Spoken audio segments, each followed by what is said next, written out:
of authorship 2 years ago and not wanting to give up what we had built and were building.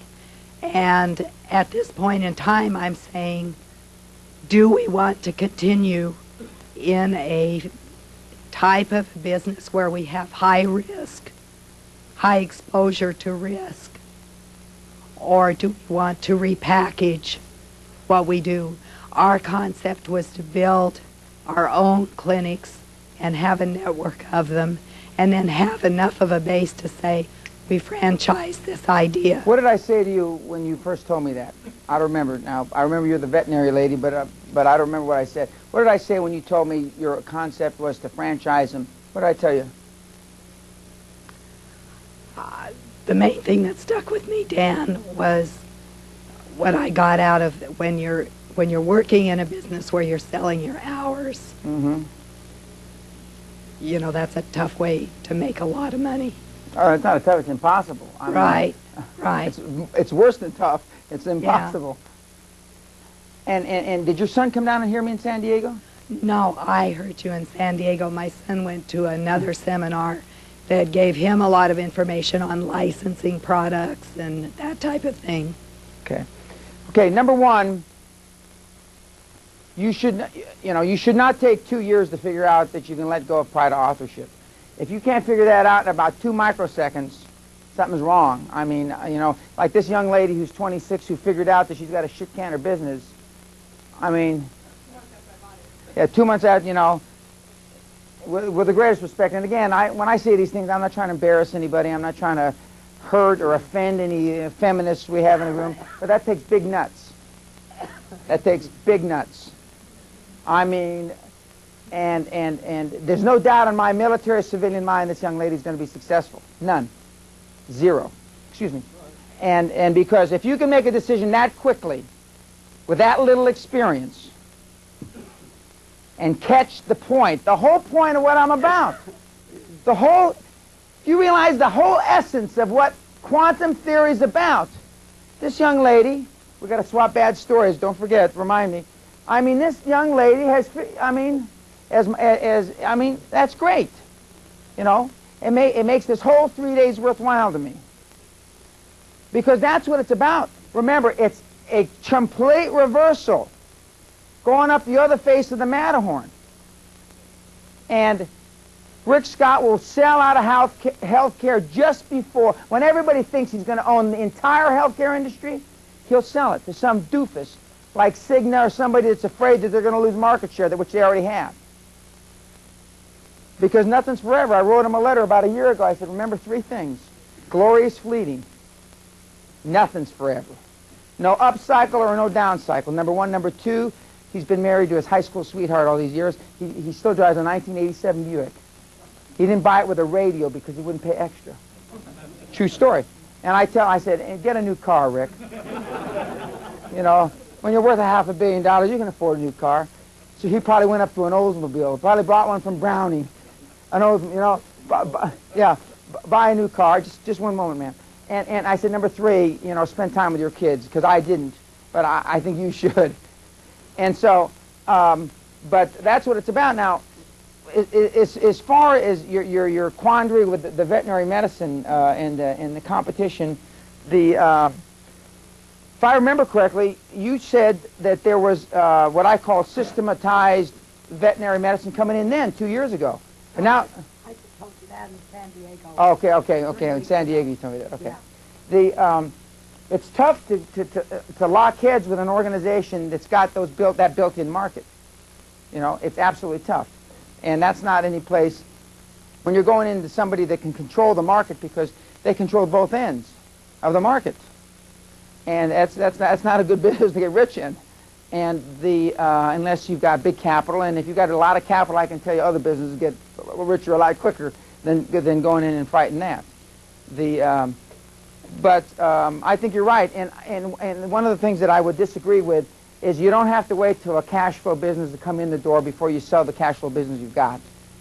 I don't agree with that, because you're staying in a business that is a dead end or almost a dead end business now, And if you kiss a lot of frogs and you expose yourself not to so much a lot of seminars, but you expose yourself to a lot of deals, because a lot of the ideas behind the seminars, other than this one, is networking, where you pass out cards and you got bulletin boards. We don't do any of that, you know, because I don't care if anybody here does business with anybody else. That's not why we're here. You know, I'm not, in theory, I'm not a marketing guy, but I know a lot about marketing. But we're here to hopefully, in my mind, I will have given everything you need to change your whole way of thinking, your whole mindset about how you look at business. There's no doubt in that. But whether you do it or not, you know, that's another question. And I can't, you know, you can bring a horse to water, but you can't make it drink, and you know, and I can't do that. That's not my job. With a few of you, hopefully I work with a few of you. But if that doesn't work out either, it doesn't, you know, won't change my lifestyle any, I can assure you. But I will have given you the information. That's where I, you know, feel that my job ends for most of you. So I would sell the business. I wouldn't worry about another cash flow business. You'll find one. It'll give you more time to find that cash flow business if you're not dealing in the business that you already are inclined to get rid of anyway. So we're going to sell it to one of the associates. Yeah. We're going to tell him next Friday. Absolutely. Okay, sir. My name is Chris Travis. I'm from Vancouver, Canada, by way of Trinidad, the Caribbean. And I've been living down here in California on and off for about 10 years. You're talking about doofus Canadians. I realized that. That's why I came down here and went to college and tried to learn a little bit about making money, because it seemed like it was pretty hard to do up in Canada. A lot of doofuses up there. A lot of doofuses, yeah. My background is telemarketing, specifically calling total strangers up and having them send me thousands of dollars. I like doing it. I've been successful at it. I was involved in wireless cable TV until that whole market went sideways on me. I'm currently looking at forming my own independent ISO and jumping into the telephone debit card market, which is big over in Europe and big in Japan. The big companies, AT&T, have been trying to get it accepted, but they've been having some problems because they're still thinking the old way.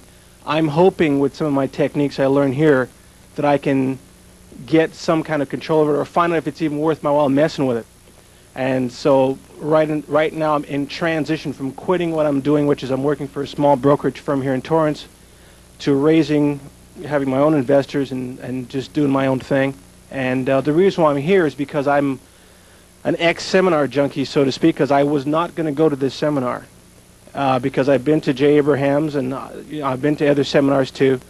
I was impressed with Ted Nicholas, and he made a recommendation that this is, I think, the best seminar he'd been to, I think, if I'm not mistaken. Ted Nicholas, who's, in my judgment, arguably the best copywriter in the country, he said he learned 103 ways to increase his net worth geometrically from me. 103. That was the only reason I came, because I was through with seminars. I spent thousands of dollars. I have a library that's the size of a storage unit of you name it. And I've read every single book there is. 99% of the books that are out there are garbage by people who've never been there. And that's why I'm here. I like this kid right away. I knew I liked this kid. By the way, you're sitting behind a guy that knows about debit marketing right there. Debit card. Okay. So that's the only reason I showed up, because I was pretty much through with seminars. You know, I've heard it all. I'm qualified to give them, quite frankly. But the old doofus way. The old doofus way. Okay. Number one, I told you, just coincidentally, you're sitting behind a guy that knows a lot about what you're interested in. Number two, Ted, who I have a lot of respect for, he's one of the ones that I would spend money, and I have gone to his seminars. Ted is a very knowledgeable guy, and he's got money. He's made money. He built a business. He built a publishing business and sold it to some doofus big company for about 5 times more than it was worth. So he's one of the few. I said there's a few. There's not many. There's a few. And he's one of them. And I take and he's been to my seminar at the Castle, and he's heard me speak here in the United States. And, of course, he doesn't live too far from Scotland. He lives in Switzerland most of the time, and Florida the rest of the time. And so you will come away with the ideas that and the foundation that you need. And I agree. I think telecommunications and that, you know, any of the ancillary businesses there are going to be big. They're going to be just huge in the rest of this decade and into the next century, because that's the way a lot of things are going. I mean, you're going to be able to buy and sell and both in this country and Asia and all around the world. And so I think that's a big business. That's one of the reasons that I've looked at it very closely. We're going to take a break? Okay. Like take 15 minutes? Well, no, why 15? We need 15. Huh?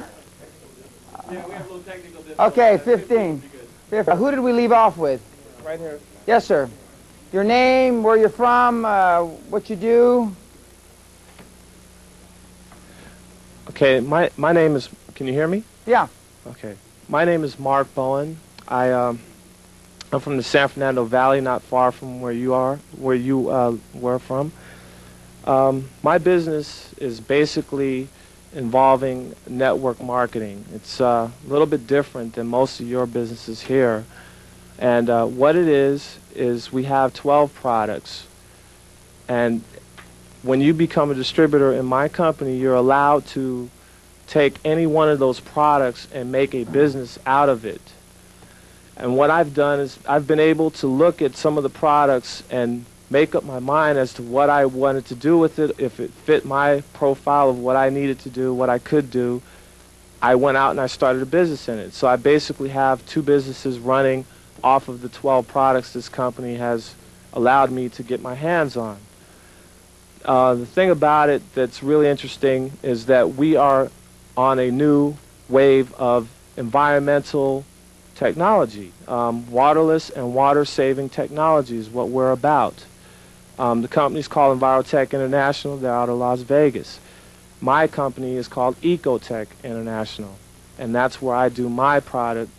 I sell my products, and I buy from them. So they have exclusive formulations that I can buy as a distributor, and I turn around and I sell these to people who I feel would be interested in my product. I've spawned a beauty supply business because some of our products are skin care line, hair care, what have you. And it's working out very well. I have a goal of making a certain amount per month, which in a year I don't see any problem doing, which is basically about $20,000 a month, which is not much in the scope of what some people are looking at here, but it'll springboard me to go into the next step, which will be bigger business. I really don't have goals beyond that, because I can say that $20,000 a month may not sound like much to some people here, but for me that's a fairly good amount of money, and I know I can achieve that. So that's my goal. And I did want to say one thing that I like about the business I'm in. J. Paul Getty once said that he would rather have 1% of 100 people's efforts than 100% of his own, which is what network marketing offers me. I get paid basically on the efforts of others. I get a percentage off of every bottle of the products that someone in my so-called downline sells or buys from the company of my product. The company sends me a check for that amount. Well, I can say that it is growing, and it's growing very rapidly. And really, we have a saying in our business, the stickers will get rich. If you have a good company, the stickers, the people that stay with it. Oh, stick it out. The people that stay with it and don't come in and not work the business will get rich. And with our company, we feel we have the best company out there. They pay the highest compensation available in the market today. They're getting accolades all over the United States and all over the world. It's basically an international business. There's nowhere that you cannot do my business. So I'm very excited. I could go to Hawaii and do my business. I can go to Thailand and do my business. And that's one of the things I like. It offers flexibility beyond anything else I've done. I've had other businesses which, unfortunately did not work out. but this one is, and I'm very excited. And really what I wanted to do is I wanted to ask you, Mr. Pena, what do you feel about network marketing? Okay. Three things. What is that? A gun on your? What is that on your hip? Well, that's one of my products. It's called, you guys will be hearing about it sooner or later. It's called Dry Wash and Guard. And what this does is this washes, polishes, and protects, puts a protective sealant on a vehicle without a single drop of water. And a bottle this size will last you approximately 1 year on one vehicle. 1 year. Okay. And I can show it to anyone who's interested. Okay. In seeing Well, I assume that's why you're wearing it. Yeah. Okay. Well, I keep my business with me at all Okay. times. By the way, Ed, you never look better. Okay. Okay. Several comments. Number one, J. Paul Getty, what he said about he'd rather have the 1% of 100 people. I mean, remember what I said. You don't get paid for what you do, but you get paid for what you get other people to do.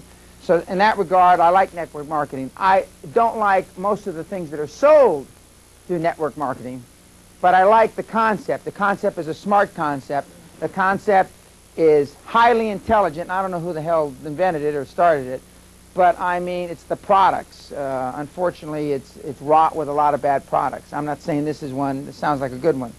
But whenever you can get paid for other people doing your work, I like that. And in a different way, that's what Rick Scott does by empowering all his hundreds of regional managers, $1 million opportunities to make decisions without having to go to the board of directors. So I like that. I like network marketing. Sure. The thing about this business is, yes, you'll make a lot of money, and that for some people is their motivation. What motivates me about this business and my products and everything, they're fantastic. These, there are a lot of really good products out there. Unfortunately, they're maybe not marketed correctly, and that's why they go to network marketing. But in my case, I really get a thrill out of being able to help others and empowering them by putting them into business for a nominal fee, a minimal fee of $39. One could join my company as an independent distributor, go out and do exactly what I did. Build a business for a very small fee. All you need is product and a little bit of training, and you can have a business no matter what background you're from, race, creed, color, what have you. And you don't have to be wealthy. You don't have to make a large investment. And these are the key things that I like about my business. Second thing I would comment on is don't apologize for how much money you think you're going to make. Don't ever say, if you're going to be on the quantum leap road to success, don't say it may not be a lot of money to you, but it's a lot of money to me, because you don't care what these other people think, because you don't care what the morons think, remember? You don't care what the morons say, and there's a few morons here. I hope there's not too many, but just the odds would say there got to be some morons in here, based on my experience. So don't apologize. Third, I would say that instead of saying that $20,000 a month, you ought to say $200,000 a month, $500,000, whatever. Pick a number that seems a number that you want. And because I guarantee you won't do more than $20,000 a month if you say $20,000 a month. The odds are you're going to do a lot less than $20,000 a month. And but I think network marketing is good. I think it's a good way to make money. And as long as you operate it ethically, which I'm sure you do, I have no problem with it. I think it's got a great future. Next, the gentleman behind you. Good afternoon. My name is Carlos Godinez, and I'm first time to the seminar. I'm very excited to be here. I thought I'd come here to the seminar and get refocused on some of my objectives and goals, maybe get some new juice in my body so I could go out there and be successful. You came to the right place if you want cement pumped up your ass. There's no doubt about that. You come to the right place. And maybe make some changes in my existing life so that way I could continue to focus and be successful and feel good and confident. Although I do now, but I think I want a little bit more in life. And I have a business with my partner. She's going to be here this afternoon. I came here in lieu of her, but I'm more excited to be here than she would. I feel like calling her and come on over, hurry up what you're doing, because this is exciting. I'm in the dry cleaning industry. I started with no money, and all I did was a little gutsy. I got fired from my job. I was a commercial lender, made a raw deal, but it was the best thing that ever happened. It made me buy a house. I was unemployed for 4 years, paid off $35,000 worth of debt, and did consulting work, and learned a lot, and learning a lot more. So I want to do a lot more with this existing business or a new one that I have in mind. Now, I don't know if when I was a kid, when I was 13, 14, I worked for a sweatshop, dry cleaning place. A guy named Al, I can't think of his name now. He was the largest dry cleaning operator in Los Angeles city limits. Is that who it was? I don't remember the last name. But I worked for him. You couldn't work when you were 13 or 14 in the state of California. But I worked and I got paid, I think I got paid $1 an hour. And then during the summer, I used to work 60 hours a week when I was 12 years old on his big estate. He paid me $1.10 an hour. And I got 10 minutes break for lunch and no breaks during the day. And I used to make, at that time, I used to make about $60 to $70 a week cash when you're 12 years old.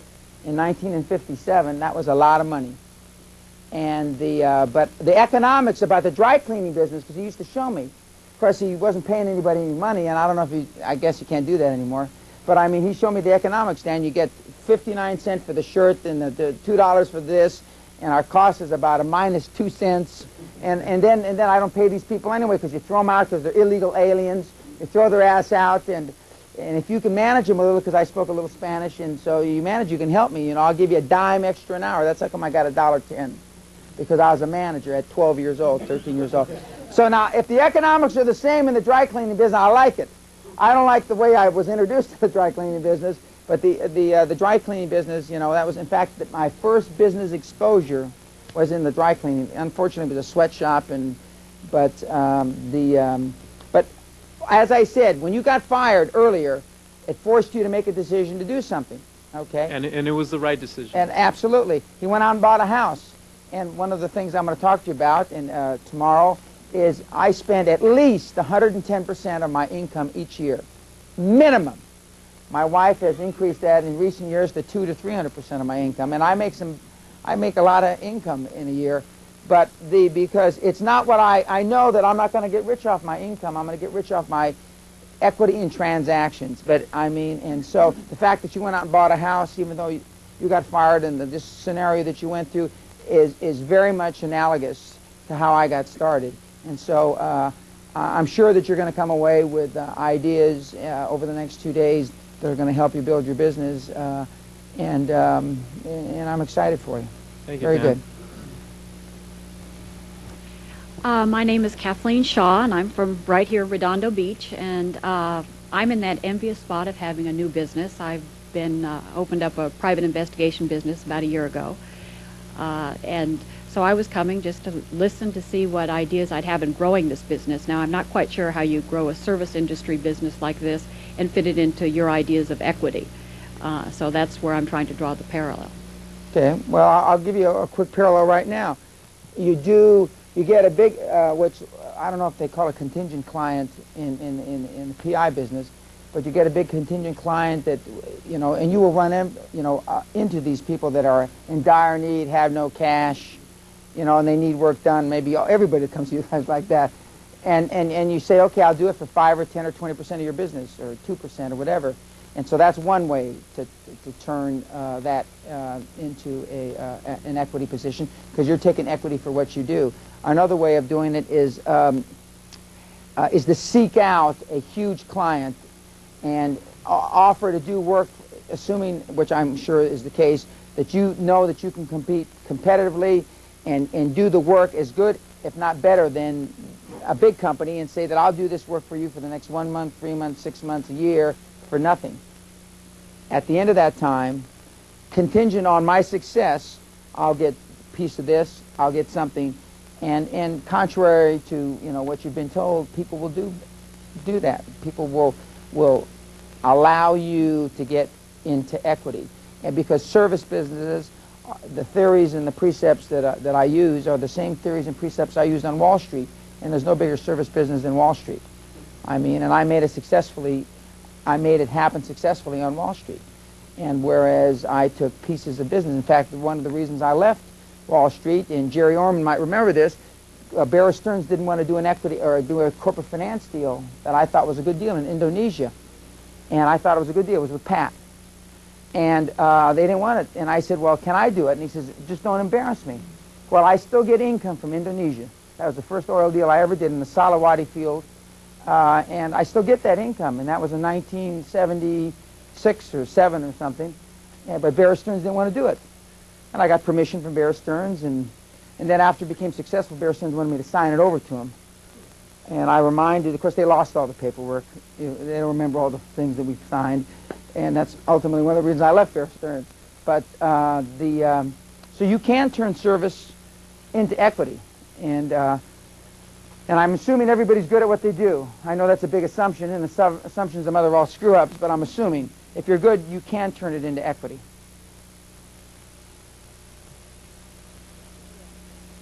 Give it to one of the Doofus brothers. My Doofus brothers. What a great introduction. Yeah.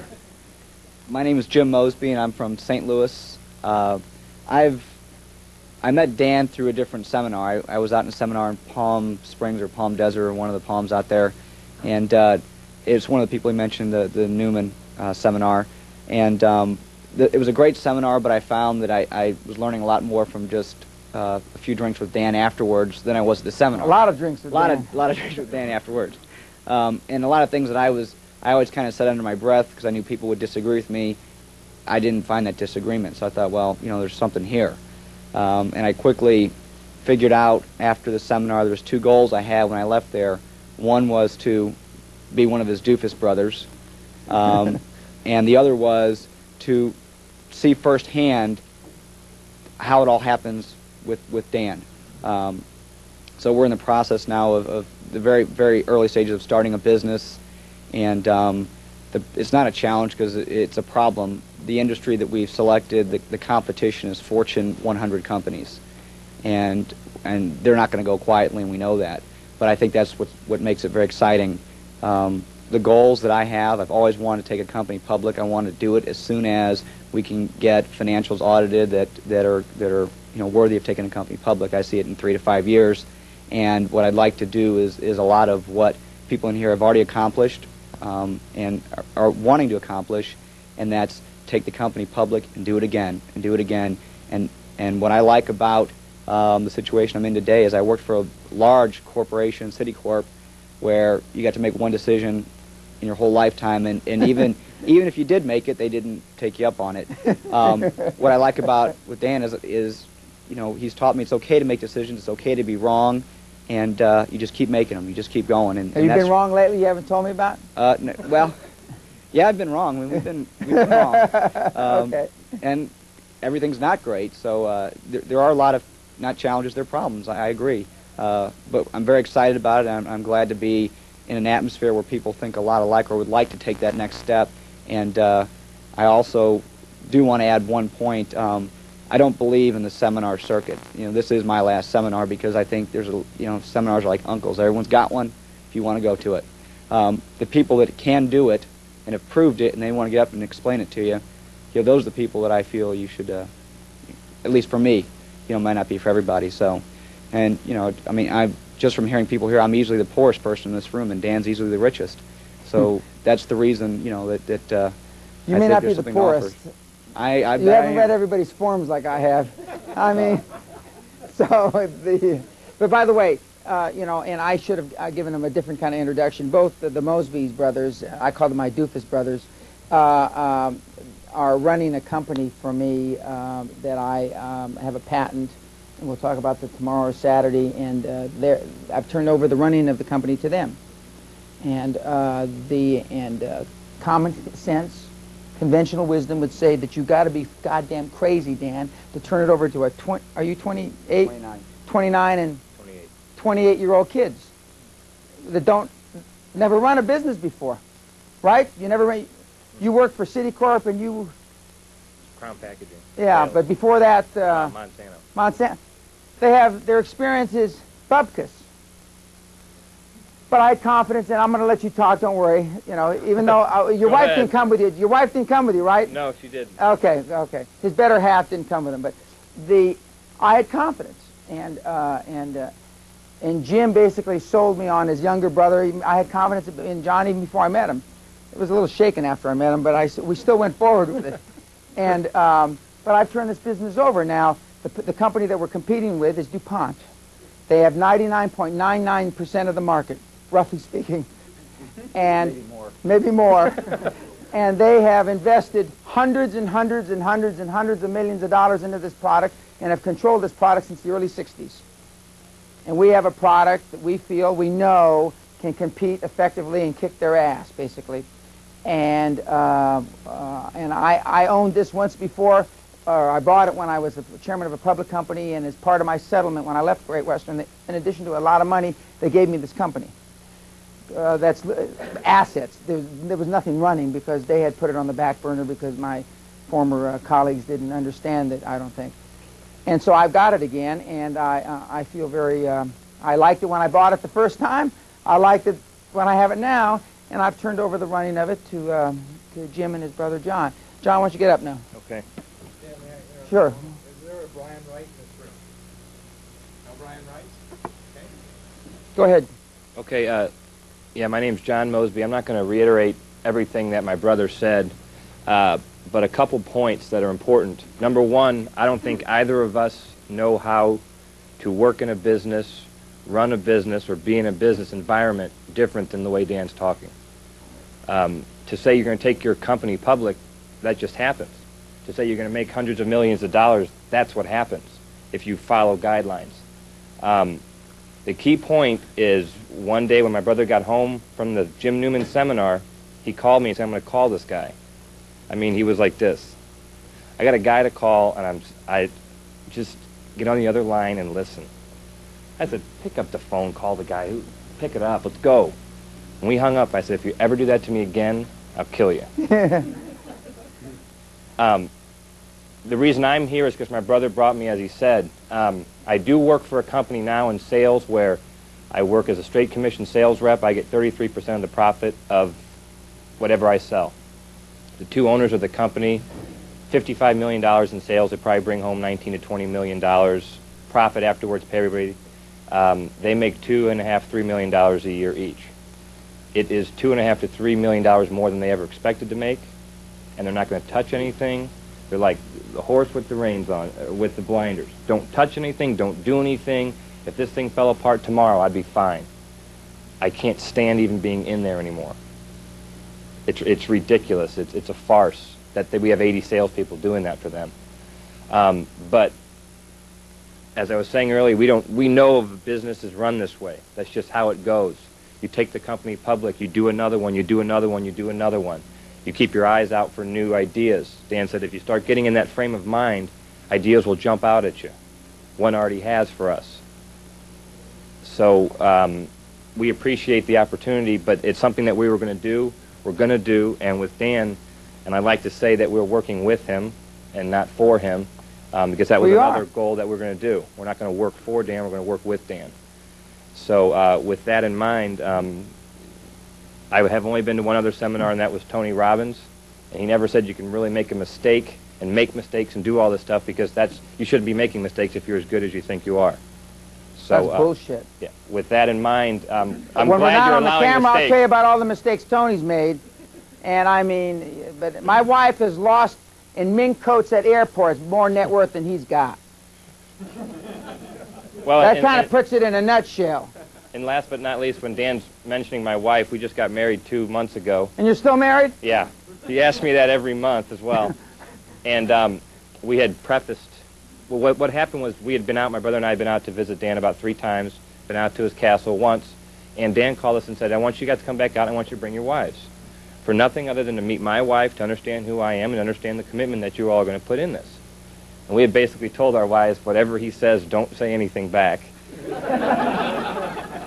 So the only words that were uttered at the time... And your wife didn't follow that instruction? No, she uttered one word, and that was at dinner, Dan raised a glass and he said, you know, this is to making a hell of a lot of money. and she blurts out, "Amen." Yeah. So she's on the same wavelength as well, or the same page as we're supposed to be. They were basking. Their wives were basking out by the pool, and I have a roughly speaking, a 210-degree view of the Pacific Ocean with Catalina out in my front. Malibu at one end and Newport Beach, and it's a nice place. And they were basking in the sun, and I looked out. We were working inside. I went out on the patio and said, "Hey, girls, have you been discovered yet?" Like starlets. "No, is somebody going to come? I mean, we're waiting." But an important thing that I want to point out about John, we had a board meeting at the castle on August the 17th, I think it was, and I told Jim and John, I want you to be there to make a presentation to the board. And this is my board for my holding company. And I didn't know that John was getting married in 5 days or 8 days or whatever it was. I didn't really care. It didn't make a damn to me. And then he said, "Well, how long am I going to be there?" I said, 2-3 days, But the important thing is he came, and just before his wedding, and I didn't ask him what his father, mother, in-laws, wife to be. I couldn't care less. But I can assure you, if he hadn't been at that meeting, his ass wouldn't be sitting here today, and we wouldn't have gone forward with the project with him. Because I wouldn't care. Now, fortunately, he didn't have to postpone the wedding. It just happened. I didn't set the meeting up on purpose to do that. But he passed a big doofus test. He did the right thing. Now, it's important, and that's why I have confidence in these two young men. And I've given them, an opportunity to make a ton of money and be equity principals in the organization. And they're going to go out and meet one of our partners tonight. Don't let him. Well, you won't let him doofus you. This guy is this guy is everything that is sneaky about business. Well, he's a 10% partner in the deal. He weaseled his way into this years ago. And this guy is slick. Let's see. Harvard, Cambridge. He doesn't talk about Pierce Junior College that he went to in the Valley. That's where he started. He lived around the corner from me, and I didn't know him. He was about 4 years younger than I was. And he, former chief of staff of Governor Brown, Jerry. And I mean, this guy is slicker than baby shit. I mean, he's smooth. So, but I'm sending the two kids because this guy, this guy's good. He's extracted a lot of money and flesh off people over the years. But we're sending the two kids to have dinner with him. And don't buy his dinner, remember. Yeah, don't buy his dinner. So, but these guys have the right attitude, and I feel comfortable. I'm the largest controlling shareholder, but I mean, I feel comfortable. And with this particular project, all the people that had been thrown out of the project that I felt ought to be back in, number one, the inventor, the people that have the UK license patent threw his ass out. See, now, to me, having the inventor on your team is probably smart. So I brought his ass back in, And Dr. Eric White's his name, and he's a very bright guy. And he's not used to dealing with cutthroat American businessmen, or these happen to be Brits that threw him out. And so we're putting the team back together to go heads up with DuPont probably. And so it's going to be interesting over the next several years. But we're talking about some big dollars. Because one of the things we're going to talk about investment opportunities, individuals like myself, I'm not interested unless I can make 5, 6, 7, 8, 9,000% on my money. I'm not interested in 15% compounded annually. I mean, I wouldn't roll over in bed for that. I mean, it just has no interest, and people like myself aren't interested in that. I would rather take my money and send my oldest son, who's not old enough to gamble, to put it down on 00 in Vegas. High-performance people aren't interested in those kinds of rates of return. When Ross Perot gave Jobs $20 million to help start his company called Next, he was one of the initial investors. Ross was looking to make $1 billion on his $20 million.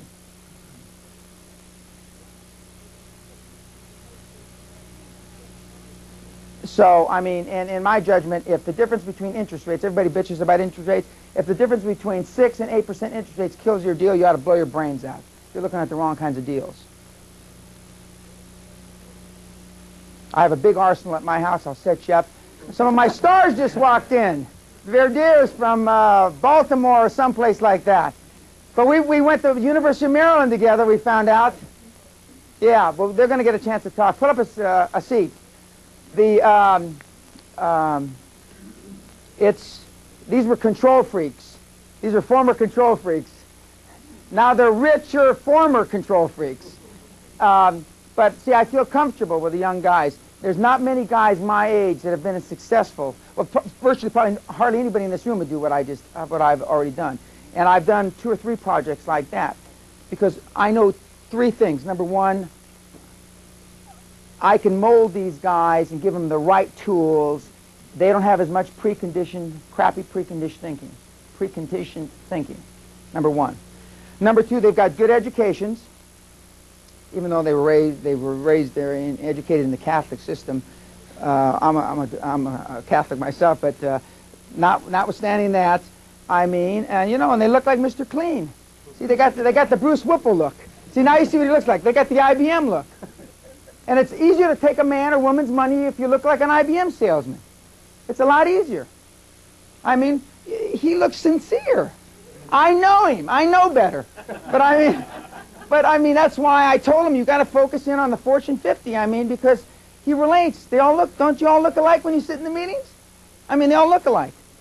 And I mean, and the, if you're gonna go to Egypt, I dress like Egyptians. I mean, it's that simple. And so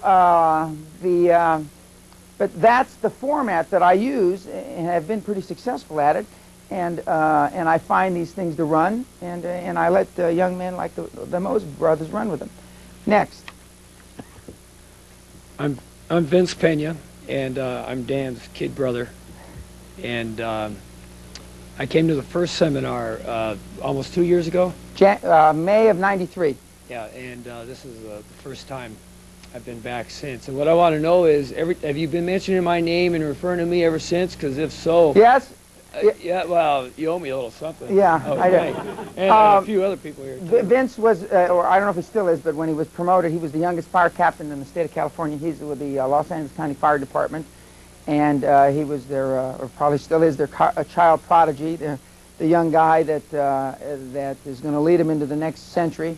And I'm old enough almost to be his father, but my dad had, we ain't going to talk about that. He had a second life after I left home.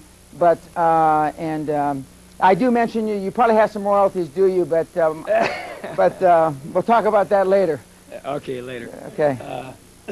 Anyway, what Dan says is correct. At one time I was the youngest fire captain on the job, and in the state, and I've been a captain now for 5 years, and ever since then Dan has been hounding me and trying to pound me and taking the next step up, and I've very comfortable where I am and wanted to get that balance and experience, which is important in my field.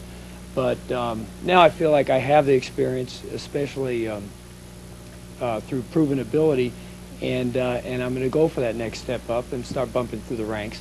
And even though my area of expertise is different than what most people here are shooting for, everything he says I use, and I've been using for 20 years.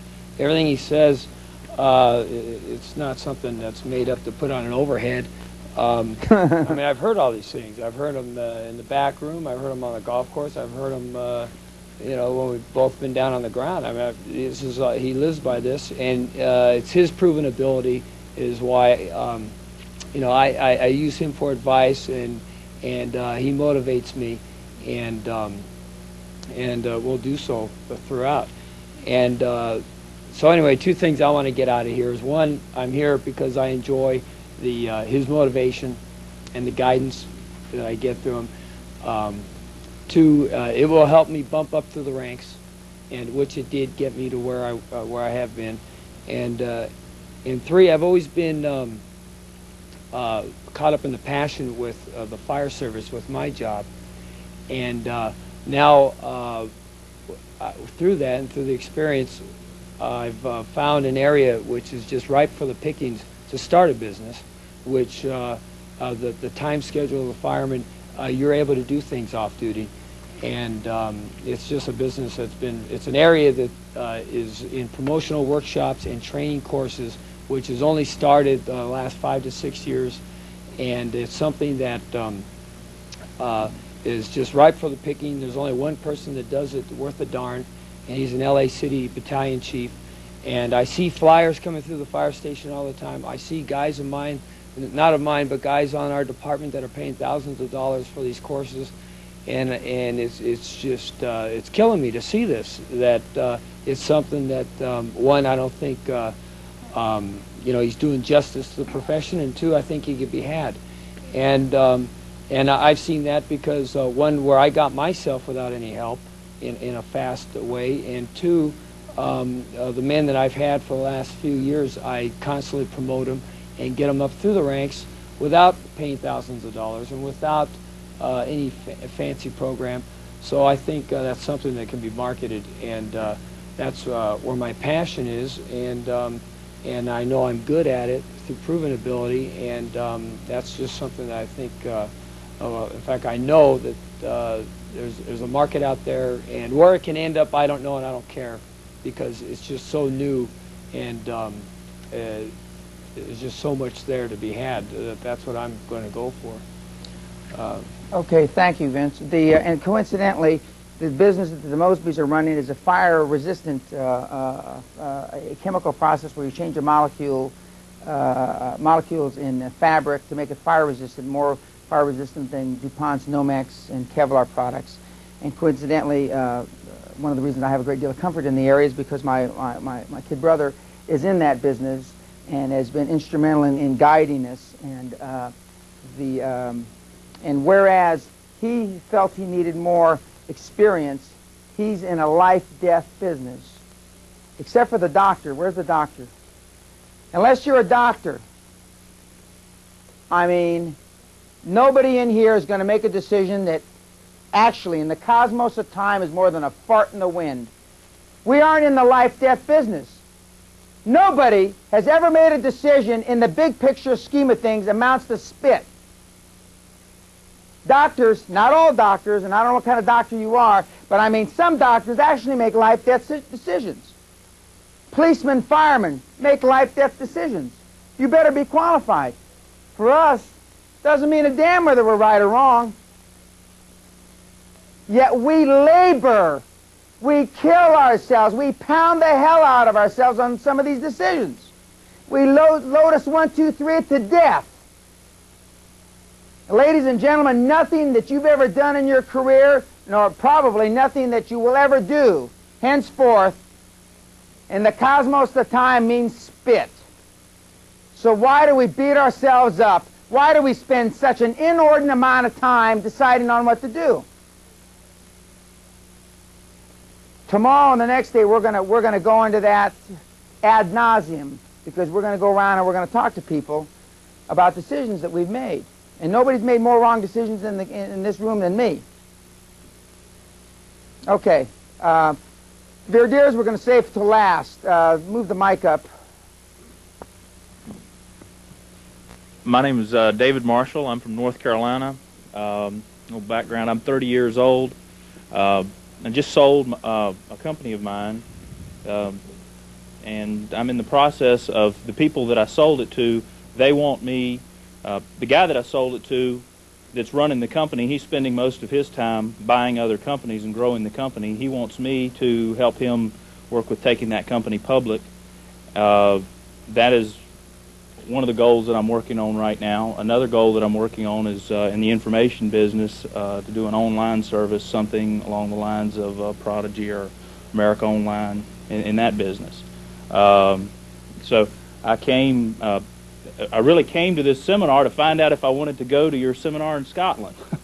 Well, yeah, I already could tell you the answer is yes. Yeah, well, no I question. figured that out already this morning. You know, I can say this is an experience, but Scotland is a quantum leap above this experience, because you're being, when my butler comes and gives you, as the Verdiers or some of the other Burl, some of the other people that have been to the castle, it's a different thing. And I don't mean to interrupt, but see, he sold his business. You're only 30, right? Okay. I'll be 30 in March. So you're 29. Okay, he's getting young. He'll be 26 before the conversation's over. That's great.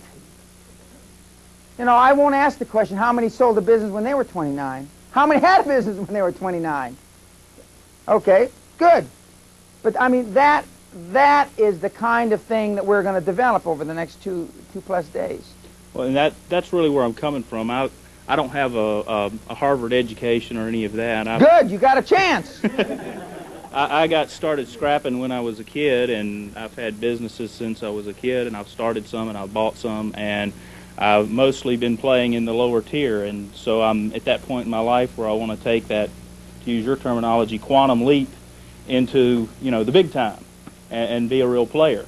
And so that's what I'm working on. You want to hunt with the big dogs. I want to be in the tall That's grass exactly with the big dogs. right. Now he's from a part of the country that understands hunting with the big dogs. That's right. So now, I'm trying to get off the porch. That's right. How many have you? Has any? You know? Well, I won't ask the question. I'll give you the answer. If you read everybody's literature now, how many times do you see quantum leap program, quantum leap theory from all the gurus now? It's all over. Now, you know, I should be happy that everybody's, you know, stealing my stuff. But they may be stealing the title, but that's it. Because there's nobody out there that I'm aware of that can teach the methodology. But there's a lot of quantum leaps guys now, but I mean, there's not that much quantum leap methodology. But you will, I mean, it's great that you've sold a business and you've been in businesses, and some of the business you've lost money, right? I've had some big dogs. Yeah, some big dogs. And that's just the point. I mean, he's been out there amongst them. And you want to hunt with the big dogs, that's what it takes. You've got to be out there among them.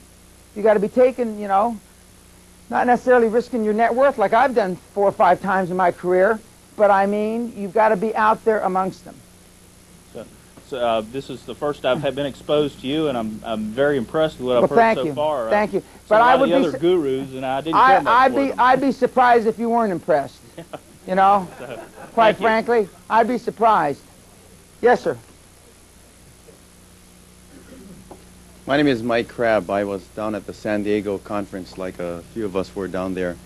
And actually, I think I got more excited about Dan's seminar because I had gotten some material on it, but I think the marketing piece that was sent out intrigued me more than all of the other stuff that I got. So I kind of took a risk. And Ed's looking for a raise now. Did you do it? Yeah. Oh. Well, it intrigued me because my philosophy has always been I wanted to roll with the guys who've already done it. Then I go down there and find out that Dan says he's been there and he's done that. And that's the kind Not only said it, I've done it. Yeah. And he also did it, and the piece actually referred to it. I've been in the travel business for well over 15 years, in the airline, the travel wholesale, and just recently the hotel business. And I've basically made a lot of companies money, and but I've been dictated all my life. And I'm going through a transition right now, and went to the conference this past month or so to take a look at other opportunities, and I think I've kind of narrowed it down to about 2 or 3.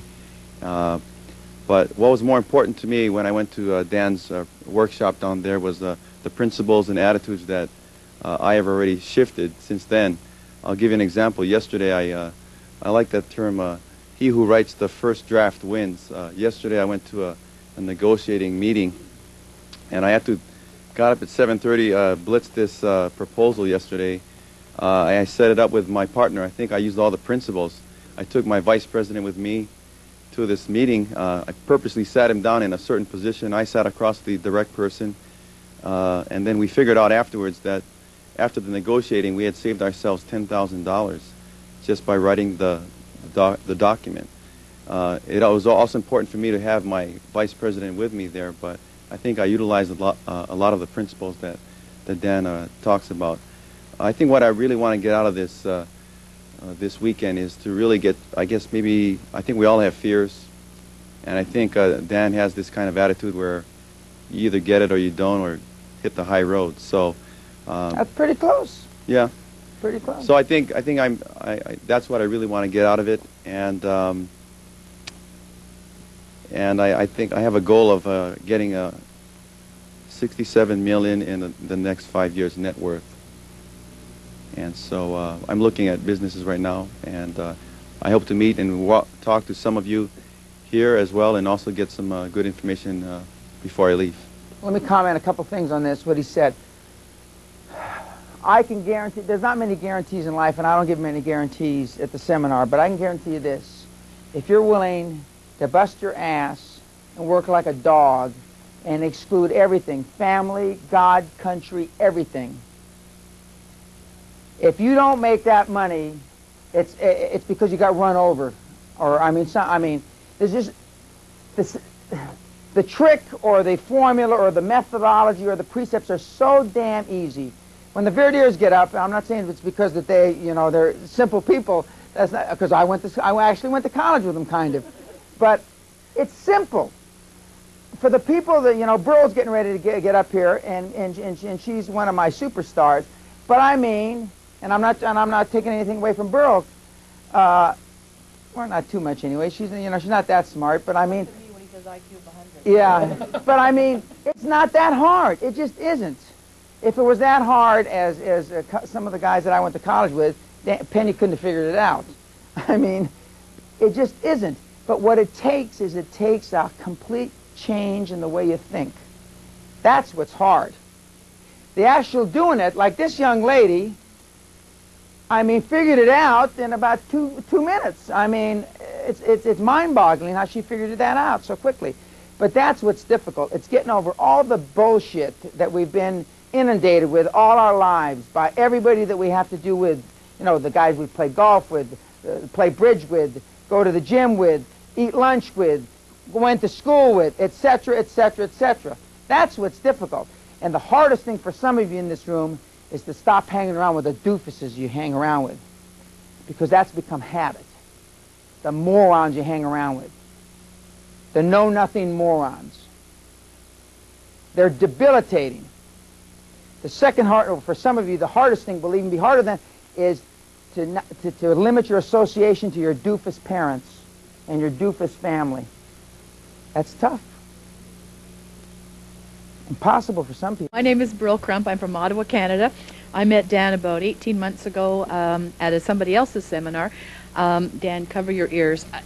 In San Diego, he talked about seminar junkies.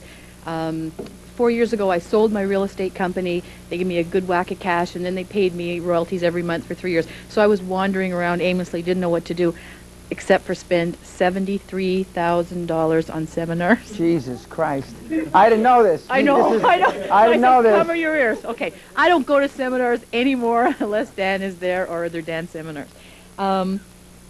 So I was kind of aimlessly, I knew what I wanted, but I didn't find it in anybody else. And I've seen them all. There isn't anybody. I have their tapes, their books, their videos, their autographs. Just got everything. And the first time I seen Dan, I couldn't relate. He was larger than life. He was where I wanted to be, but I didn't know. I was just, just somebody that run a small business and that wanted to be very wealthy. When I met him, I'd done okay. Probably my net worth was between $5 and $6 million. Nothing that I consider very wealthy, but some people would. Today, in less than 18 months, my net worth, personal net worth now, not my businesses, are somewhere between 20 and 30 million. And I know Dan's discounting that, but I've already discounted it, so you don't have to do that. Yeah, you're right. I was just trying to put I've already done it. Put the doofus factor on it. You're right. Anyways, I was doing $2 million deals, $4 million deals, making $20,000 on a deal, $80,000 I think was the biggest I'd ever make. Now I'm doing $46.5 million and making close to $20 million on my deals. So that's a quantum leap. We went to the castle in May, and I watched him, and he was telling about doing all these deals. I thought, I got to do a deal. I got to find some idiot out there that I can bring to him that we'll do a deal. Lo and behold, I got 3 of the ugliest frogs that you ever met. I'm kissing them big time, but they're bad. And so I brought them down, and we went over to Dan's house, and he sits in his living room, and he does everything he says in the seminar. I was waiting for some big revelation. I was really disappointed because he does exactly what you see. And we're still working on that deal. I don't know if it's going to happen or if it's not. I don't know. But since then, I've got 2 or 3 other things on the go, and by this time next year, it's going to be scary, but what I will be worth, and that's all I can say. I've been to see Burl's operation in Canada, and I gave her some insight. She was a control freak, as were the Verdiers that are going to talk in a little while. Hopefully they'll bless us with some of their words of wisdom. And I went up to look at her operation, and I basically told her to stay out of this operation, hire a CFO, do this. It didn't take me long. We were there, you know. And but unlike most people, she actually did it. I mean, you know, big revelation. I mean, I can walk into anybody's business here, and one of the people hopefully we're going to talk to, maybe on the phone, a guy I spent 20 minutes with, 20, that I turned his whole company around, because I could probably, if it takes me more than half a day, something's wrong with me, or, you know, I got a hangover, or something's wrong. Because there's just not that many things that can go wrong with a business. It's either external or internal. That's where you start. We'll talk about more tomorrow. There's only two ways a deal can go down the toilet. And those are them, external or internal. And then when I find that it's external, I devote all my energies looking at external things. If I think it's internal, then I go internal. But with her business, it was obvious to me, she was running a construction company and she was doing several other things, that she could look at land and she knew a piece of land was hot or it wasn't hot. I mean, that's simple.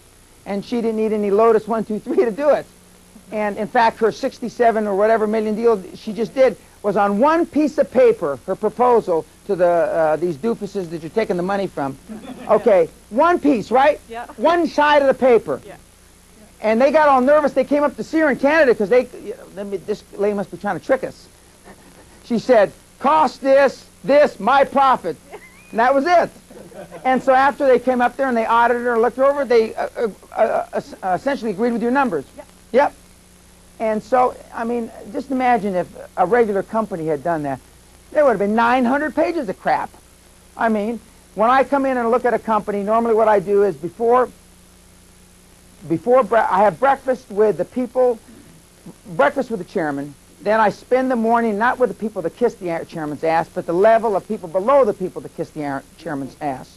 Okay. Then I have lunch with the people that kiss the chairman's ass. Then I spend all afternoon into the evening with marketing and sales people. I go out and I get drunk with them. I used to have sales meetings when I ran a real estate sales organization. We used to have margarita hour. We drink pitchers of margaritas. I found out more about the company, and I find out more about everybody else's company. The next morning I go in to the chairman, and I do this.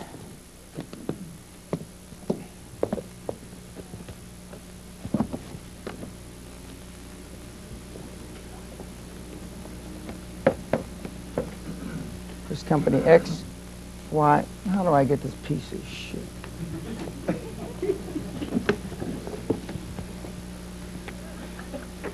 X, Y, Z. And we list number 1, 2, 3, and we go down to 10. The 10 doofus things this company's doing. Then I go like this. We draw. This is not this is not a new deal. They did it with U.S. Steel. Schwartz did it to Carnegie, right, Bruce? And I want you to focus the next 30 days on number 1. I'll be back in 30 days. No written report. No nothing. I come back in 30 days. If he has worked on anything other than number 1, our relationship is over. Period. If he's worked on one and he's probably solved it, then I do the same thing again. Breakfast, lunch, the same gizmos, because the deals always change. Business is not static, ladies and gentlemen. This is what I found 30 days later. It's probably got new problems. So then I go through again, then we do the same thing, 30 days, and I keep doing this month after month. And I'm not here, I'm getting ahead of myself, but when I do this, I get paid $3,000 an hour or $25,000 a day, whichever's more, not whichever's less. Or I take minimum of 15% of the company based on how we turn it around and how we make it better, with an option to buy 10% of the company when we go public at whatever the book value is, not giving it away. And that's what I do. But this is all.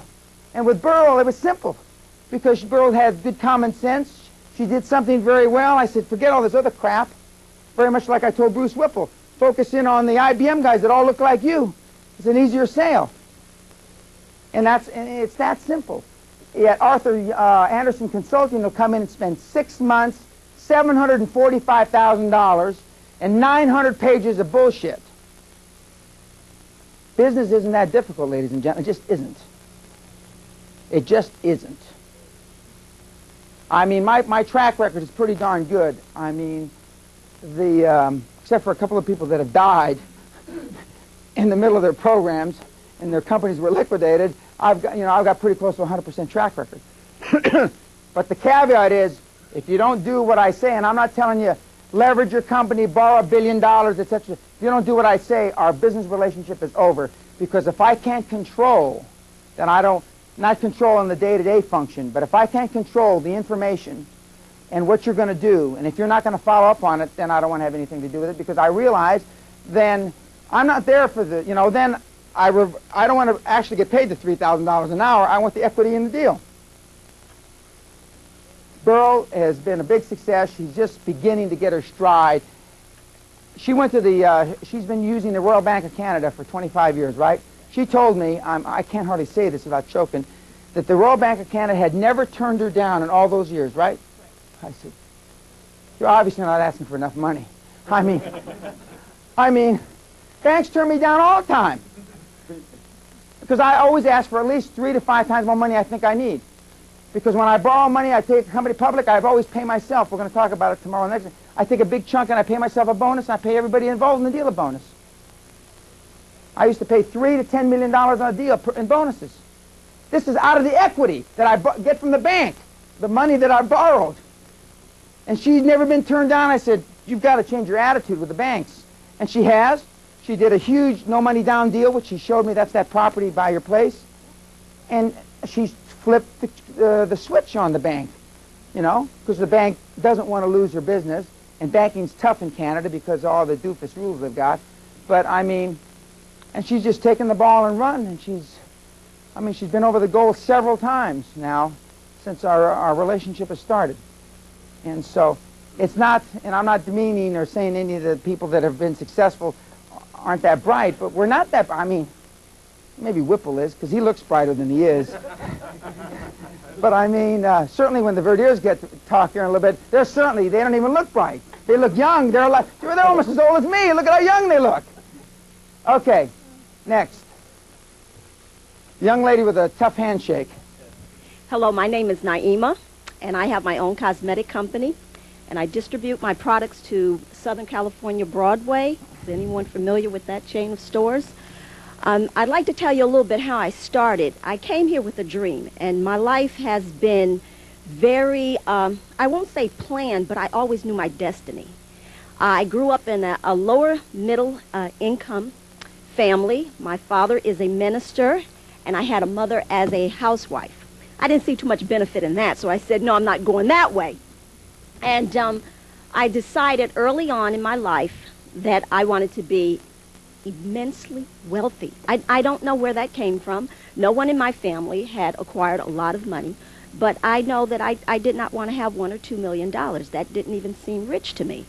So I just kind of feel that it's my destiny to be very wealthy, provide a lot of opportunity for women.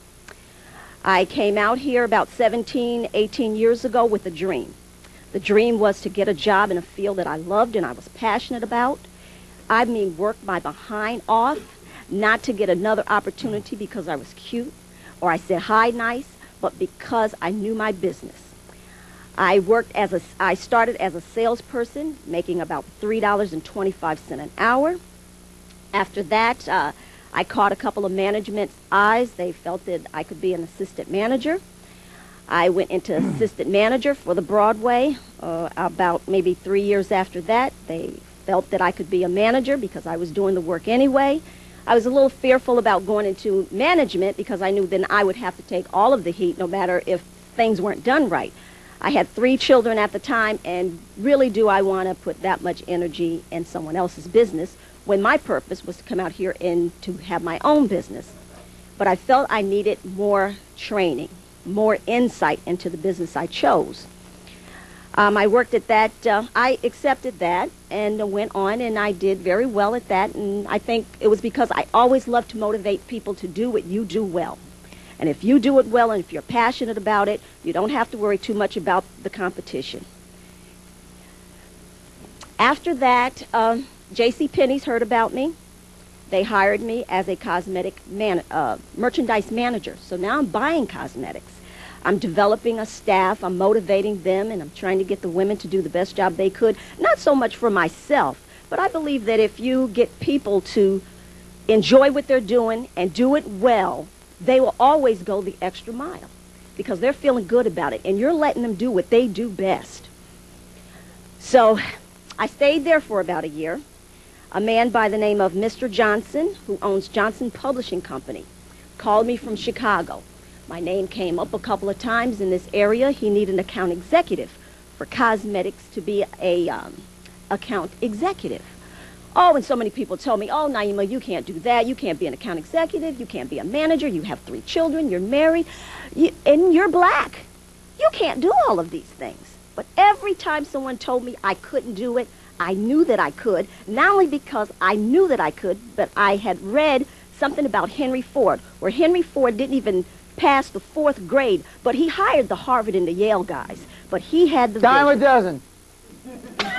dozen. He had the vision. So I knew that if I just could cultivate my vision and bring it to fruition in my mind and visualize it, I could get the staff that could help me achieve my goal. After working for Mr. Johnson and falling deeply in love with him, he is a black man. He is one of the wealthiest black people in the country. Good place to start. It's a lot easier to fall in love with money. I mean, just as easy, I should say. For me, it's a lot easier, but...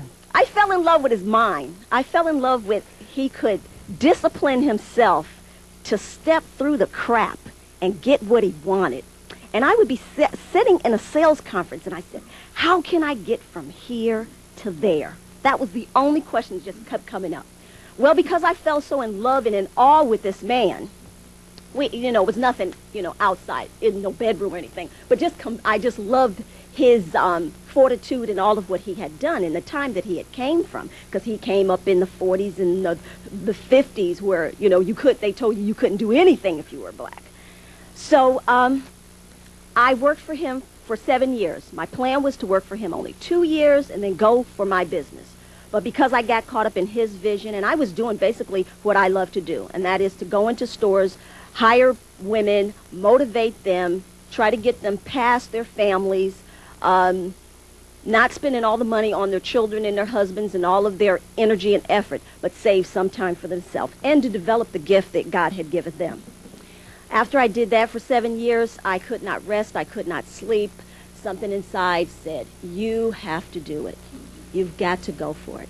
Why I was so excited about getting an opportunity with Mr. Johnson, because it was like destiny had given me a man that had the roadmap. And I was so excited. I mean, the plane, I think, brought me in there about 35,000 feet. But, I was about 100 feet above sea level. And when I got to meet him, I was just so in awe of him. And when they told me he liked me, I said, oh, my God, that's great. Well, I worked for him for 7 wonderful years. And I know that I have been called to do what I'm doing because I could not sleep. I was up at night watching Tony Robbins and, oh my God, what am I going to do? How can I enter a cosmetic field in the department stores where you have to have millions of dollars to even approach them, to even be attracted to them? So what I did, I worked on my dream. I worked on what I felt that I could offer women in a product. I came up with the idea. I called a lady who was she called on the Broadway stores. She was like she represented other cosmetic companies. So I asked her, would she go in there for me and talk to them? And then the night before the meeting took place, I was laying in the bed and I said, no one can tell it like you can. You are going to be the CEO of the company, the president. Nobody can speak it like you. So what I did, I called the lady and I said, I'm going with you. I knew once I did that, I was out of a job because the cosmetic field is very, very small. I went in and I talked to the buyer. I had only a picture. I didn't even have enough money to get a mock-up. Nothing. I just had my passion, my commitment, and a picture. And I told them that this is what I want to do. This was the market that I was after. And they said, okay, Naima, we want you. I was so happy. I said, my dream is coming true. I'm visualizing things. Oh, it's going to be such a success when it goes in. And I could see the people buying my product. And it didn't happen. The product went in. I found a manufacturer that manufactured my goods on a handshake. No money. No money. Just a handshake. Offshore.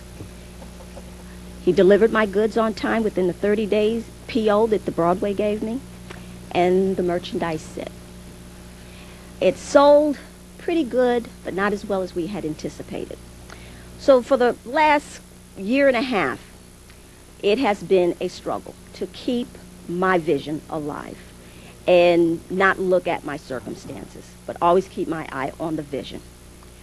So I'm just so happy to be here with a gentleman that has a roadmap to several millions, hundreds of millions, that I could take back to my company and instill some of the philosophies that he has to make my company a multi-million-dollar company. I see myself going worldwide. I'm not going to be a child of just America. I want to be a child of the universe. So I want to offer my products. I have an opportunity to do business in South Africa. I feel that that is